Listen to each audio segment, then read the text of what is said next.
How to control the music on Android lock screen. Hello everyone, my name is Smile and in this video I'm going to show you how you can control the music on your Android lock screen. So to know how you can do this, watch this video till the very end. Open your lock screen. For that, go on the setting option and scroll down, and you need to tap on the lock screen from here. Search for the lock screen and here you will see many options right here.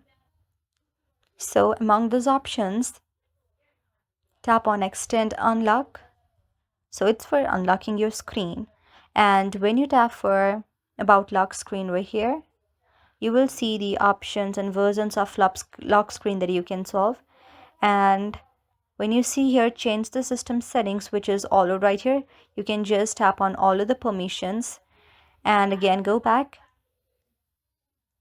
Now tap on touch and hold edit, and here is not the very option of music, but in some mobile devices there is a very option of control the music from your lock screen. You should just tap on the enable option of music, and whenever you lock your screen and open it again, the music screen will be visible on the front screen of your phone. So yes, that's how you can solve your problem.